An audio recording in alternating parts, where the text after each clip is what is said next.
Okay, so our next speaker is Purificación López-García. She is directeur de recherche au CNRS. She heads the lab of diversité, écologie et évolution microbienne at Université Paris-Sud. She works on essentially the origin and dynamics of microbial adaptation, especially those living in complex populations, facing complex environments. But whenever she has time free, which is not often, she also thinks about other issues because she's been using a lot of phylogenetic approaches for all this work.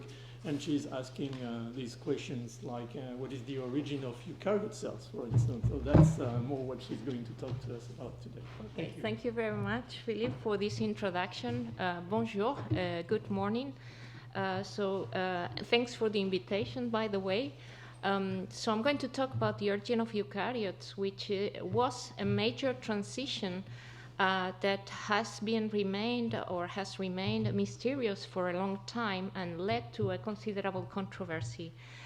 Some recent findings are shedding new light into this issue and opening new questions, and this is what I would like to talk about today. And I will do that by first presenting the general established facts, then talk a little bit about the general kinds of models that exist and comment about these new findings and the new constraints that they impose to open questions and future perspectives to eventually try to solve this long-term query.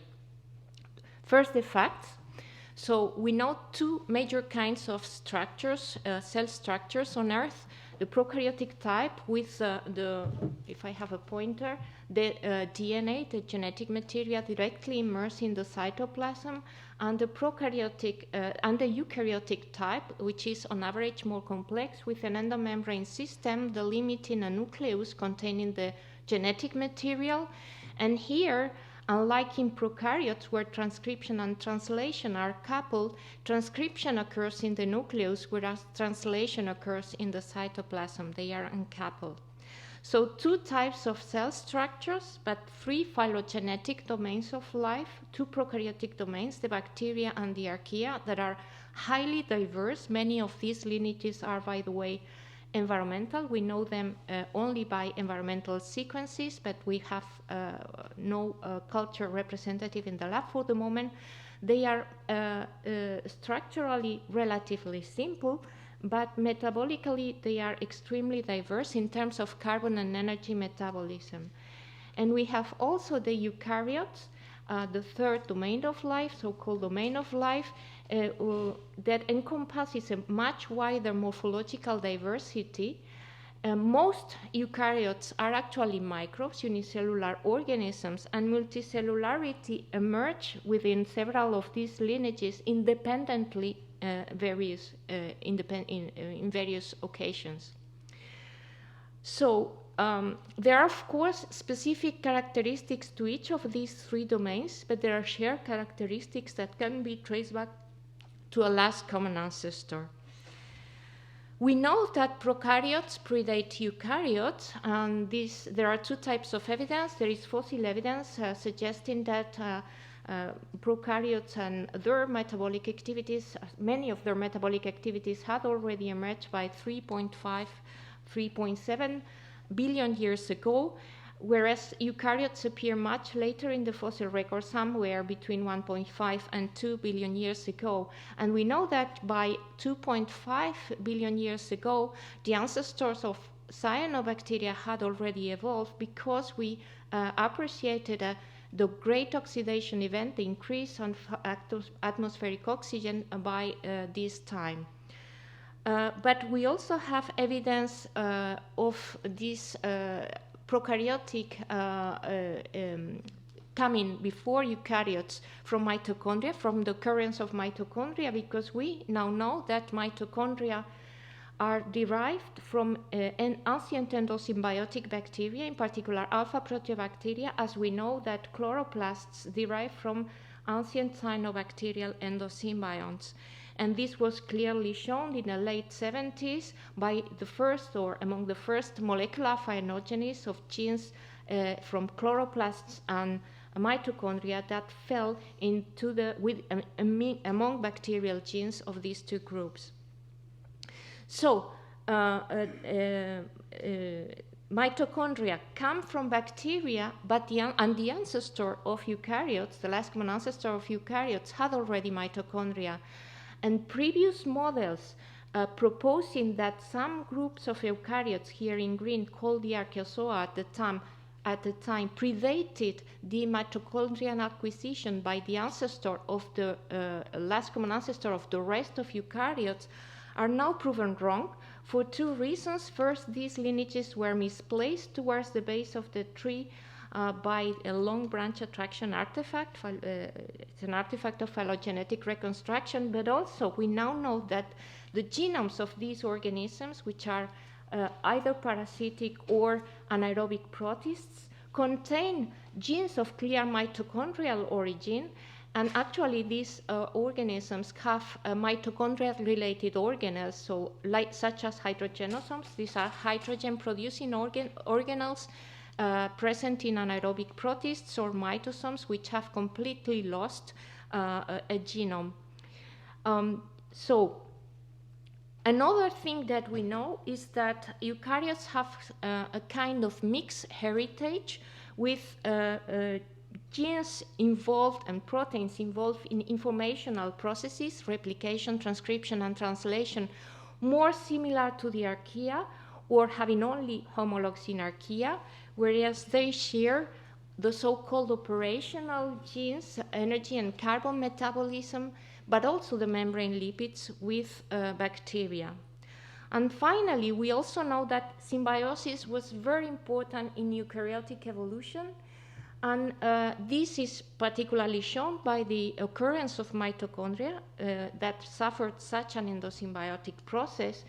And symbiosis actually offers a wide explanatory potential in evolution, because when you have two different organisms that establish a symbiosis, and this symbiosis becomes obligatory, this happens when one of the symbiont's partners transfer some genes, essential genes, to the other partner, and these genes are lost from the donor, then you have an obligatory symbiosis, and here you have a change of selective constraints with gene and genome redundancy, duplications, and then this offers a wide panoply of possibilities. So some of these genes can get lost, duplicated genes can get lost, but they can be retained, and you keep one copy functional, and the other gene can evolve freely to evolve new functions. So this is a very important way of innovation that can lead to an increase of complexity, such as the one that we see today in eukaryotes. And we think that this process took place at the onset of eukaryotic evolution, at least during the acquisition of mitochondria.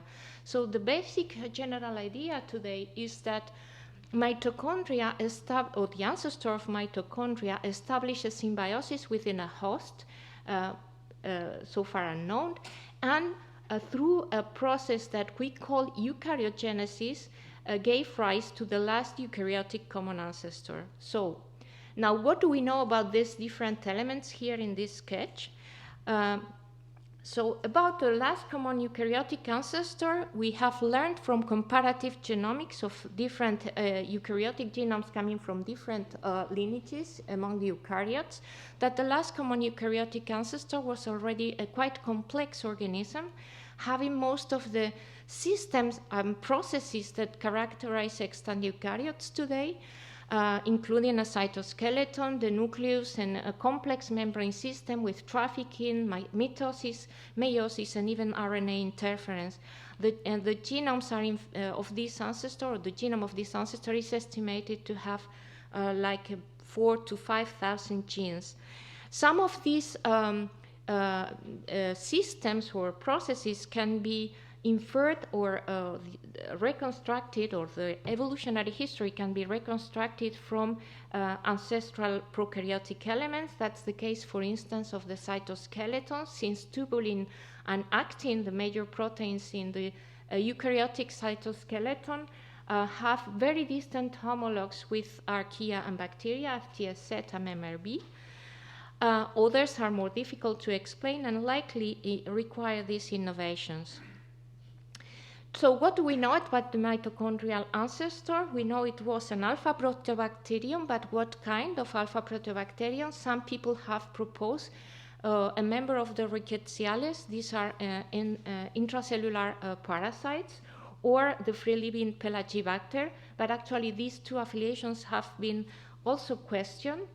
Another important question that remains is, was it a facultative anaerobe? We know that mitochondria and the ancestor of mitochondria must have been able to respire oxygen, but there are many mitochondria scattered in the eukaryotic tree that in addition can ferment, such as hydrogenosomes too, but also use other electron acceptors different than oxygen, such as nitrite, nitrate, or fumarate. So were these abilities ancestral and present in the alpha proteobacterium, or were these acquired by horizontal gene transfer later on? This remains open. And finally, another question is whether it was also this ancestor capable of methanotrophy. Some alpha proteobacteria are methanotrophs, and some models predict this. So these are open questions, but the most open questions of all relate to the host and the nature and the mechanism of eukaryogenesis itself. And this is where most models have, for the origin of eukaryotes, have diverged, and where most controversies have occurred during time. It is, of course, impossible to summarize all the models that have been proposed, but in very general lines, classical models can be grouped into two general categories: those autogenous models that imply the evolution of major eukaryotic features within a single cell prior to the acquisition of mitochondria, and symbiogenetic models that give to symbiosis a key, crucial role during eukaryogenesis. So possibly the most mainstream science model until recently was what I would call the proto-eukaryote, or 3D for three-domain model, that postulated proposed that a proto-eukaryotic lineage different from archaea and bacteria, so three primary domains, that was in most models a sister group to the archaea, although a minority of authors thought this lineage was ancestral, evolved all these features, the cytoskeleton and an endomembrane system, and most importantly with this, the capacity to phagocyte. And with the capacity to phagocyte, this proto-eukaryote could engulf the ancestor of mitochondria that would come late during this evolutionary pathway. So this was the most successful and popular model until recently, as I said. But there are others. Among these autogenous models, some authors proposed that eukaryotes would derive from some bacteria able to make endomembranes, and in particular the case of planktomycetes have been proposed in the literature of past years, because some of these planktomycetes are able to generate intercellular structures that are membranous and that resemble the nucleus, although there are ribosomes on the two sides of these structures. So that they propose that a member of this supergroup of bacteria evolved into a eukaryote. But of course, we have now a lot of genome sequences, including members from this group, and that exclude a particular strong relationship with eukaryotes, and this is actually a case of analogy. And what we need to know or have in mind is that endomembrane systems are quite frequent, or much more frequent than we think in bacteria, and these are often used to define metabolic compartments, separate metabolic compartments. That's the case, for instance, in ammonium oxidizing beta proteobacteria, in methanotrophic alpha and gamma proteobacteria, and perhaps one of the most well-known cases is that of cyanobacteria, photosynthetic bacteria that have thylakoids inside, to the point, and this is an anecdote that I show you, that Tom Cavalier Smith proposed in the 1970s when he did not yet believe in the endosymbiotic origin of organelles, chloroplasts and mitochondria, he proposed that eukaryotes, and in particular the eukaryotic nucleus, but also these organelles, mitochondria and chloroplasts, derive from cyanobacterial thylakoids, just because cyanobacteria have this ability to generate internal membranes. This is another case of analogy, and this is just for the record. So now coming to the symbiotic models that have really taken advance in past years, they simply we assisted to the proposal of various of these models that simply rejected the existence of a third proto-eukaryotic lineage that predated the mitochondrial acquisition, for which there was not a direct evidence, since the ancestor of eukaryotes had already mitochondria. So these models in general propose simply that eukaryotes are mergers. They derive from the fusion or from the symbiosis between bacteria and archaea, and that eukaryotic features would have evolved along this evolutionary line. So the early symbiogenetic models can be dated back to the early 20th century, when Konstantin Merezhkovsky, but also other Russian colleagues, proposed that the origin of the chloroplast, but also the origin of the nucleus in this case, were endosymbiotic bacteria. So after several decades of silence, Lynn Margulis revived these endosymbiotic ideas in her serial endosymbiotic theory to propose that not only chloroplasts and mitochondria derive from ancestral endosymbiotic bacteria, but also that the host of those bacteria was itself product of a symbiosis between a wall-less archaeon and spirochetes that would have provided the motility to the assemblage. We know today that this part of the model, the origin of organelles, is actually right, but there is much less evidence for any implication of spirochetes on the origin of eukaryotes. Now, two other big type of symbiotic models. One involves only two symbionts, and the idea is very simple, is that the endosymbiosis of the alpha proteobacterial ancestor of mitochondria was in an archaeon, gave rise to eukaryotes, so the origin of mitochondria and eukaryotes is one and the same. The first to propose this was Denis Searcy in 1992, and the metabolic relationship that would have been established between the two organisms was mediated by sulfur in his case. And then we have the hydrogen hypothesis, much better known, proposed by Bill Martin and Miklos Muller in 1998, that proposed the endosymbiosis of a facultative anaerobic alpha proteobacterium that was able to ferment and produce hydrogen that would have been taken by a methanogen, the host, for its metabolism. At that time, neither of these hypotheses explained the origin of the eukaryotic nucleus, a key feature, by the way, of eukaryotes.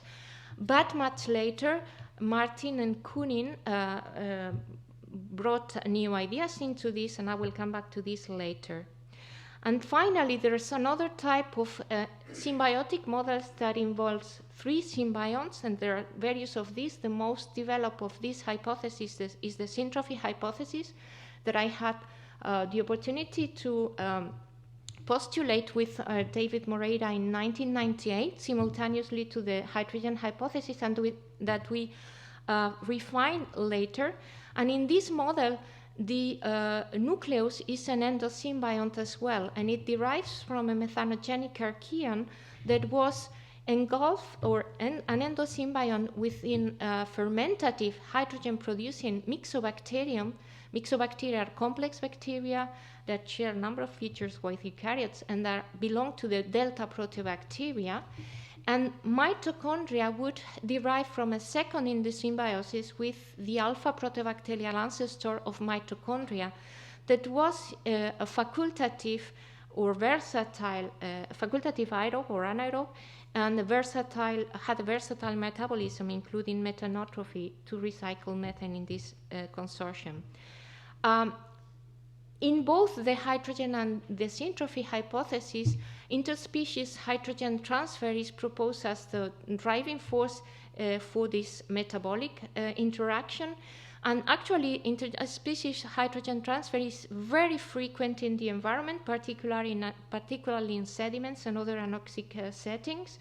And most of these very frequent interspecies hydrogen transfer occurs between precisely fermentative delta proteobacteria and methanogenic archaea. And this type of interaction occurs even in the cytoplasm of many anaerobic protists, such as ciliates, where hydrogenosomes that produce hydrogens interact with methanogens right within the cell. So these are very common types of symbiosis. Now, new findings, new constraints. These new findings relate to the recent discovery of Eukaryotes. Eukaryotes are a group of, one among the many groups of archaea that remain without cultural representatives. We actually knew about this group.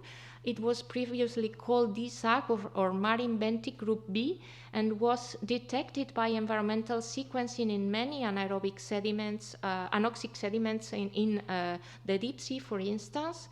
But last year, Anja Spank and co-workers succeeded in assembling a composite genome for this group from a metagenome coming from deep sea sediment close to this site, the Loki Castle in the North Atlantic.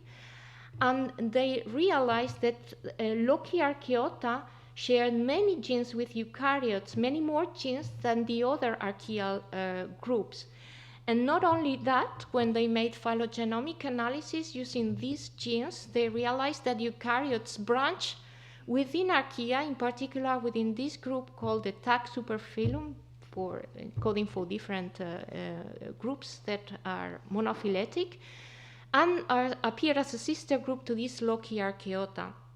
So this now imposes new constraints, and in particular, one of the implications is that we now recognize, we are forced to recognize the existence of only two primary domains, bacteria and archaea, and we can reject the existence of a proto-eukaryotic lineage that was different from archaea prior to the evolution of eukaryotes. So the thing is that this opens also new questions, or actually renovates open questions, because there are still many different competing models that can account for this type of symbiosis between archaea and bacteria at the onset of eukaryotes. This is what I would like to present now. So the current models that we can formulate are, on the one side, a model that can be considered the transposition of the previous proto-eukaryotic or 3D model to a 2D, two-domain situation, whereby an archaeon, the ancestor of the host leading to eukaryotes, branching from this TAG lineage, developed all the features that characterize an eukaryote except for the mitochondrion. And by developing the cytoskeleton and an endomembrane system, plus the capacity to phagocyte, it was able to incorporate the ancestor of mitochondria. So this is what people tend to call the phagocytose in archaeon theory, FAT. And then we have the models that resemble or like the hydrogen hypothesis, where we have an archaeon that incorporated very early the ancestor of mitochondria, but this archaeon now would be a member of the TAG superphylum, and the same can be said from the syntrophy hypothesis, where the endosymbiotic archaeon that gave rise to the origin of the nucleus in this model would be a member of the Eukaryotes, or related lineage of archaea that might be found in next years, that might have even more genes in common with eukaryotes. So we need to explore that. So what are the open questions? Some relate to the type of, many of these questions, by the way, or the answer to these questions might lead to discriminate between competing hypotheses. One very general question is, what was the kind of symbiosis established, or the metabolic relationship established between these archaea and bacteria at the onset of eukaryotes?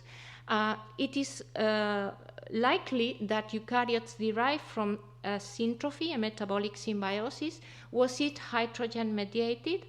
It is possible, it is even likely, because this is a widespread kind of metabolic interaction in anoxic settings where Loci-Archaeota and other archaea thrive.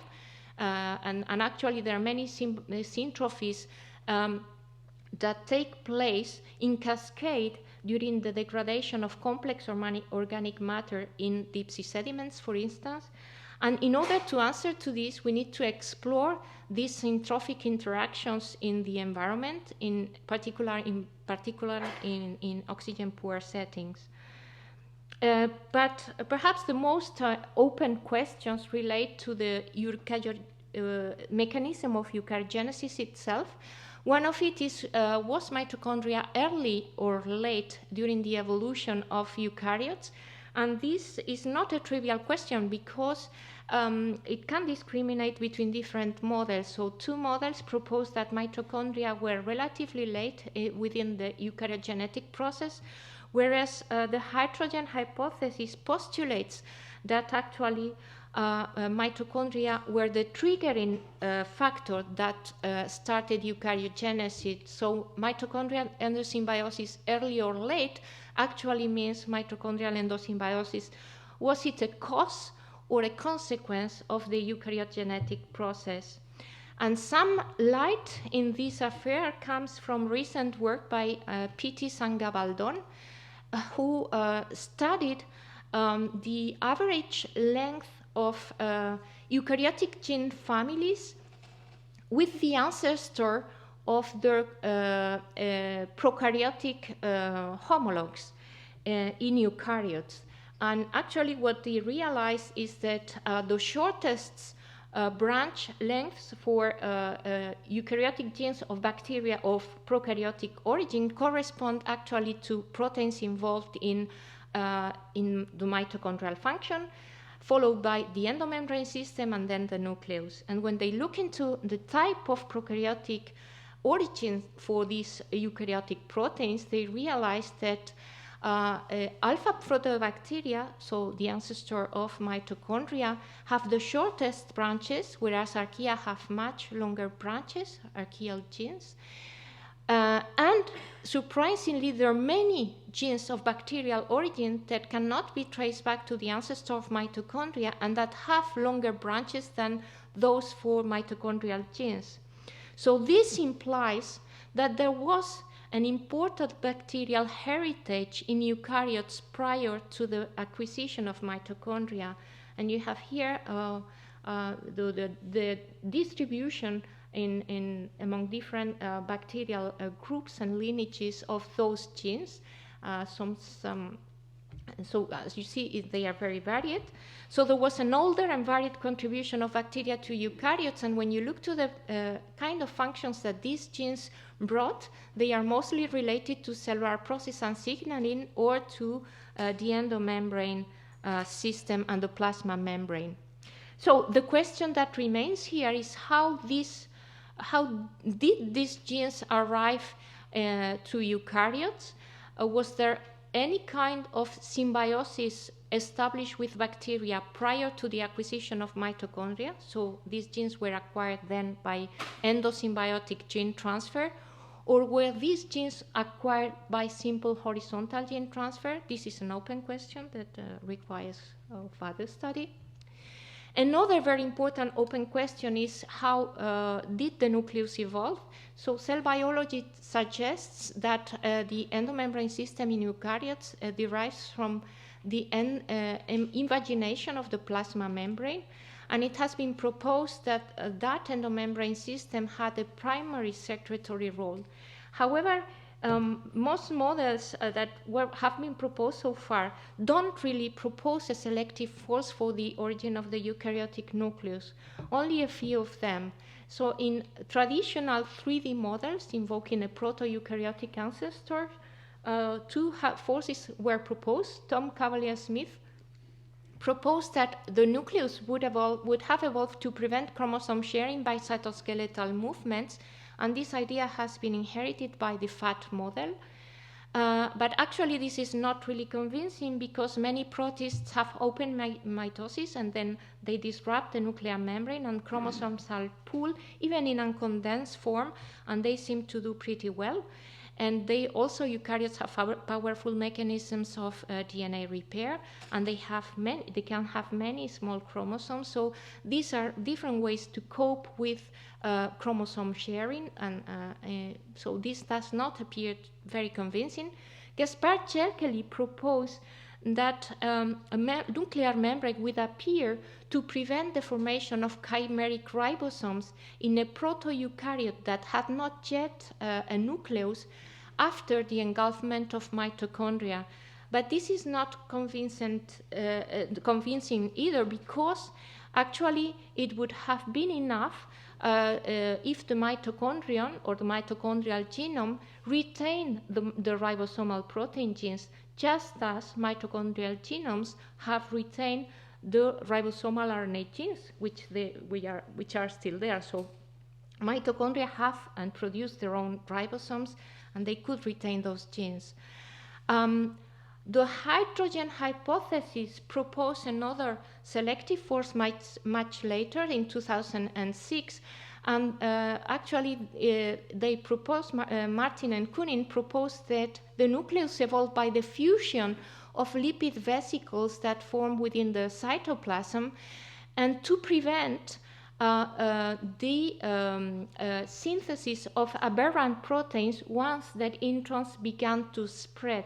However, this is again difficult to believe, because it is, as soon as you have an intron in an essential gene and there is not a splicing system and transcription and translation are coupled, then you're dead.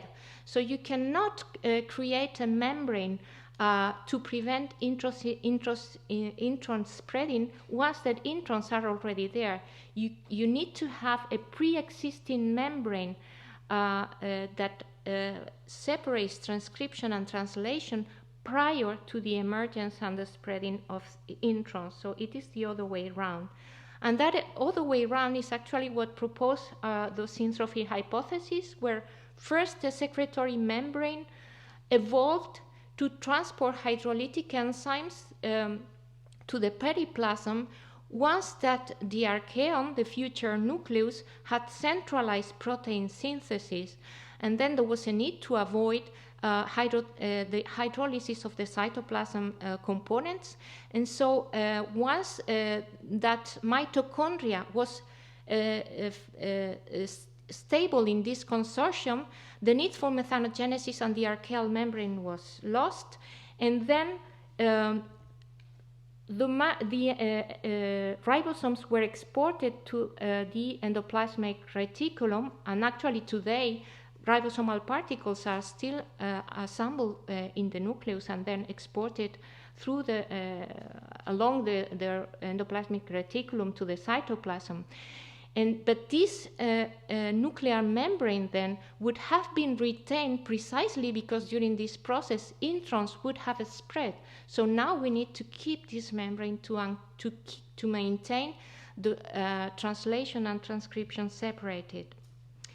And the last very big open question is, how did the eukaryotic membranes evolve? Because there is a clear, people talk about the lipid divide. There is a clear split between archaeal and bacterial lipids, and eukaryotic lipids are bacterial-like. So bacteria and eukaryotic lipids are generally made, or phospholipids are made of fatty acids linked by an ester bond to glycerol-free phosphate, whereas archaea have a isoprenoid lateral change linked by an ether link to glycerol-1 phosphate. So there are exceptions to the lateral change and the links, but stereochemistry of the glycerol phosphate is really very important. There are no known exceptions, and the biosynthesis pathway for these two kinds of lipids are really not homologous, to the point that people like Bill Martin himself and Eugene Koonin proposed that the last common ancestor of all organisms had no lipid membranes, had mineral membranes, and that the lipid biosynthesis evolved with the independization of bacteria and archaea from a hydrothermal chimney. We think, and there is enough evidence now to suggest that the last common ancestor had indeed lipid membranes, but these were not likely optimized, and they were likely heterochiral, so that bacterial phospholipid and archaeal phospholipid biosynthesis specialized along the speciation of bacteria and archaea. This is just to show that the two kinds of lipids are very different. Now, about the origin of eukaryotes, the hypothesis that propose an archaeal host, such as the fat model or the hydrogen hypothesis, need to postulate a transition from an archaeal-like membrane to a bacterial-like membrane. And this is something difficult to understand in a case where you have already optimized membranes and all the proteins that are sitting in the membranes are adapted to a particular lipid context. And actually, we don't know of any such transition. In the case of the syntrophy hypothesis, there's no problem because the plasma membrane and the endomembrane system would be bacterial since the beginning. Nonetheless, this does not mean that this transition is impossible, and actually there might be clues about that. For instance, some recent metagenomic evidence suggests that perhaps the Lochiarchaeota and other groups of archaea lack this glycerol 1-phosphate dehydrogenase involved in the synthesis of glycerol 1-phosphate typical of archaea. But of course, these genomes are incomplete, so we don't really know. And also we know that some lipid genes, especially genes involved in fatty acid synthesis, have been transferred from bacteria to various groups of archaea. The thing here is that we know in some of these groups, we know the membranes, and even if the genes coming from bacteria are present, the lipids are still archaeal. So there is a real need to explore the lipid membranes of these unknown or uncultured groups of archaea to know more about the plausibility of this kind of transition. And with this, I would just like to conclude just by reminding that the discovery of Lochiarchaeota, this new group of archaea resembling more eukaryotes, imposes new constraints and opens new questions. We need really to propose mechanistic models that are detailed, because the devil is in the detail, and the details may help to discriminate between the different models, or perhaps refine and propose new ones. And among the most critical questions are the origin of the nucleus and the selective forces for the origin of the nucleus, and the nature of the membranes, how they evolved. And it is crucial to explore more nature, to obtain more genomic information from extant both eukaryotic and especially prokaryotic lineages. Maybe we will discover lineages of archaea and perhaps bacteria as well that are even closer to the eukaryotic ancestor. And of course, this was a contingent event, so maybe or perhaps we will never know. So with that, I thank you for your attention, and I also thank David Moreira, who shares a lot of these ideas with me. Thank you very much.